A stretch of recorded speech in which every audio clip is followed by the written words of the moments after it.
War. An event where people gets to take a look at the real side of humanity. The mask is finally off for once. And the true savage side of humans is shown. An event where the only rule is to kill as much as you can while your family prays that you survive. Funny thing is that the people that they are up against and killing, their families are praying for the very same.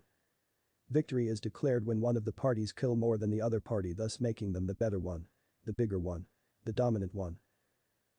And while the families who have lost their son, their father, their mother, their daughter, mourns for their death, the whole country praises their president for good leadership and all their efforts. War is where killing more people than the opponent is called victory. And those who survive it are even worse off than if they were dead. The ones that died, at least their pain is over. At least they're resting in peace, because those that survived are left traumatized and ignored by the same society that honored them with glory at first. Glory? Yes. Kill more people than others. Destroy more families than others and you will be the almighty. A lot of young men have died searching for this glory passed on to them through the stories of various heroes. War heroes. The illusion of glory still exists today and have ruined thousands of lives throughout history when the younglings blindly searched for this so-called honor. Two groups of people divided by this imaginary line on the map, killing each other knowing well that they all are the same. They are all fighting for the same cause. Nothing. And they don't even think about that the justice they're trying to deliver is no different from what the other person is trying to do. War only leads to one outcome. Deaths. A lot of them. It's so easy for the leaders to wage war because they know themselves that it's not going to hurt them back in any way. All they have to do is start a war and wait till the time is right to shake hands and make peace and go down as a legend in history, while the name of the soldiers fade away. A species fighting with its own self, fueled by selfishness and greed. That's all there is.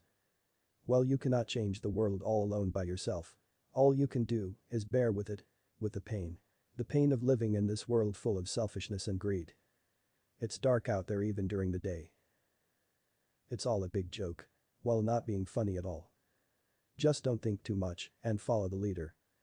Join the war as a brave man that you are and put the enemy to sleep because your life is somehow more important than theirs. And when you come back. More like if you come back, you will be awarded with medals for making kids an orphan. And the more orphans you make, the bigger the medal.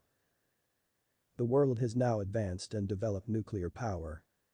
A power never experienced before and hopefully will never be experienced by anyone in the future. Which is exactly why World War III would never happen.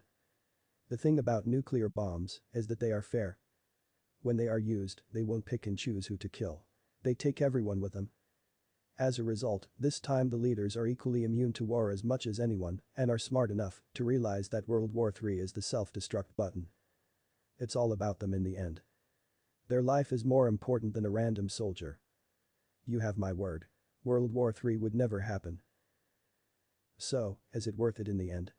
All the glory doesn't put food on the table for their families. Doesn't bring the warm hugs to their kids. While the politicians finally shake their hands for peace and celebrate their victory. And enjoy. And laugh. Well, maybe. It is. Funny.